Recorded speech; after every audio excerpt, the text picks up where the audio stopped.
So what's the different goals between developers versus investors? My name is Josh Bryan. I'm with Bryan Haggard Land Group. We specialize in land sales and acquisitions throughout the DFW market. Please like, subscribe. If you want to follow this content or anything and all things land, let us know how we're doing. Please give us a comment. We're here to serve you guys.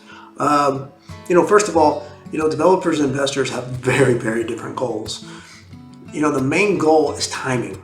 Okay, so developers come in and they purchase a tract that's fully baked, they're ready to go, and they want the zoning in place, they want the utilities close by, they want the property relatively flat, hopefully. Here in DFW, that's not necessarily a problem. Down in Austin and places like that becomes more of an issue. They need their cash flows to start producing rather quickly for their investment groups.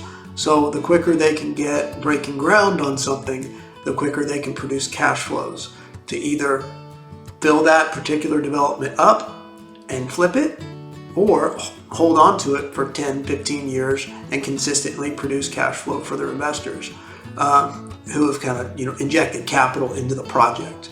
Now, investors, on the other hand, land investment groups, what they do is they come in and they buy a piece of property based upon speculative and calculated risk. Okay, so you look at an entire market, you look at the position of the tract, where do you want it, what are your goals going to be in 3, 5, 7, 10 years down the road that this particular piece of property is going to produce for you?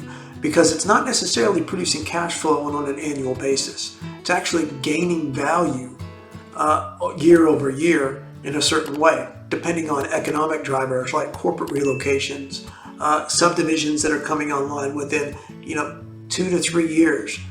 It takes 18 months to sometimes develop lots. So what's in the pipeline as far as housing is concerned? Is there going to be a population boom surrounding a particular intersection?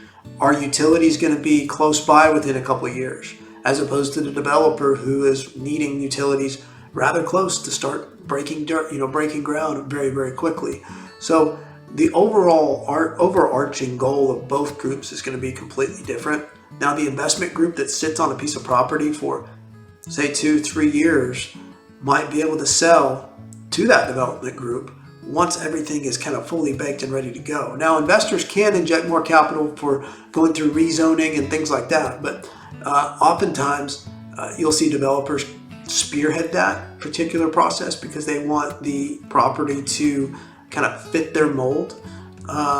That has to do with the future land use plan and comprehensive plans that I've talked about before, and hopefully that piece of property fits within the city's overarching idea for that particular area and kind of solves the problems for them. But the investors usually pick up a piece of property, sit on it for several years, wait for everything else to develop around it, and then sell to the developer later on as the end user for a premium price. So that's kind of the difference. Investors aren't necessarily interested in the ingress egress right now, but they are interested in what future roads are going to cause certain areas to be unlocked. Is it going to create another access point later on? Who's going to be paying for the roads? Are utilities going to be brought to the site within a couple of years? What are the plans within the city to be able to activate certain sites? So there's a lot of due diligence that goes along with that, but the overarching goals obviously are completely different between developer and investor. So if you have any questions about the differences between the two, if you are a developer, if you are an investor, we'd love to be able to help you out on identifying certain properties and activating certain tracts. And we keep track of all the market fundamentals surrounding the DFW area and certain submarkets. But my name is Josh Bryan with Bryan Haggard Land Group, and hope all is well, guys. Give us a call if you need anything.